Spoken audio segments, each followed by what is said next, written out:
Let's get into the story now. Stanley Bezuidenhout, a car crash investigator and former road accident fund contractor, joins us now. Stanley, appreciate the time this afternoon and for joining us here on Newsfeed PM.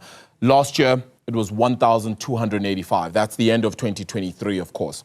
In 2024, we now have that figure as 1,502. Where did we go wrong? What happened? Good afternoon. First of all, I think one of the biggest issues we've got to admit is that I think our focus in South Africa is in the wrong direction.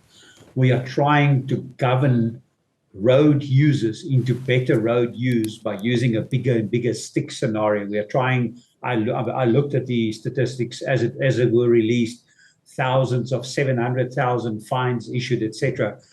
The problem with South Africa is not one of compliance or one of people being law-abiding or not. It's an issue of culture. In South Africa, we have seen a literal decline in the respect for law. I'm specifically talking about road traffic laws in general. People have lost respect for law enforcement, and because they've lost respect and they watch other classes of motor vehicles commit offenses around them, I think the problem is with the psychology of the people, the road users. It's true that if we have law enforcement in place, that we have to take action. We have to, act against people who act unlawfully, illegally, and quite frankly, dangerously or recklessly, such as drunken driving or excessive speeding. But it's also true that we must find ways to drive people towards better road use culture in a way that's organic and that they want to. People mustn't adhere to the speed limit because they are threatened with fines and arrests. They must adhere to the speed limit because they understand the risks. And I personally think too little is done to address the issue of driving culture, and too much is done with this issue of accountability.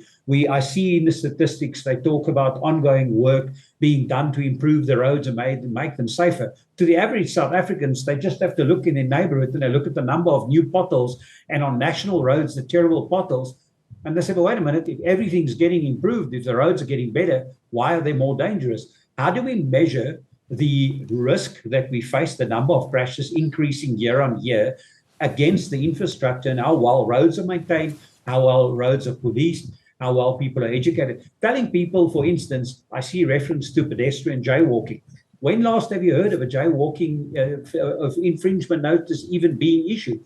Why do we speak to pedestrians and ask them please not to walk at night when they're intoxicated, but we issue fines to motor vehicles? I see signs all the time on national roads saying, caution pedestrians. I've never seen a sign on the side of the road saying caution cars. So I think it's a psychology issue.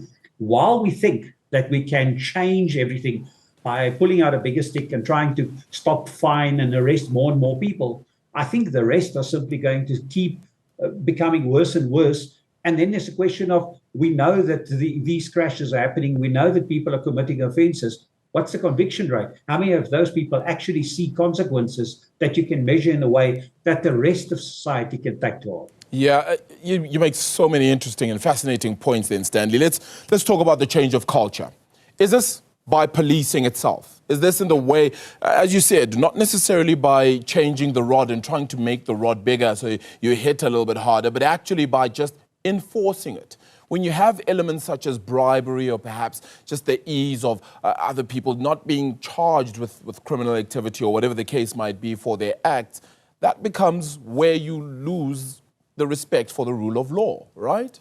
Absolutely. I mean, I had a friend of mine phone me one night and tell me that some 12 of their friends had been arrested or rather detained just down the road from some pub or club in Pretoria, and all of them, not 12 people, were taken to autobanks to draw money under threat of arrest. If we hear stories like that, anecdotal as 12 incidents on a single night may be, if we hear that traffic cops are getting bribed, that police officers are selling dockets, that dockets are going missing, it engenders within us a complete distrust in the process of law. Now what happens is you have a culture of a form of brinkmanship. You hide behind the bush and take a photograph of me as I pass by and send me a bill later that I must pay. And I try to push my luck as far as I can when I can't see you.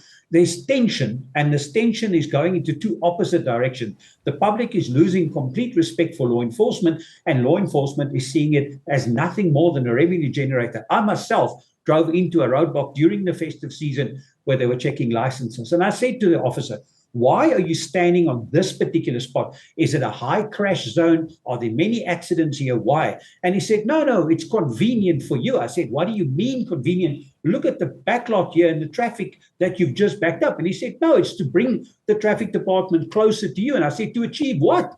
And he said, well, maybe you've got outstanding fines. And I said to him, so you're a debt collector? And he actually said, yes. And I have that recorded. So and quite frankly, I question that. Law enforcement has never had a debt collection duty. So in terms of the official mandate under the Constitution, I question whether it's even lawful for a traffic officer to stop you just to see if you owe money, which is not even going to their immediate fiscus. I have a problem with that. There are mechanisms and processes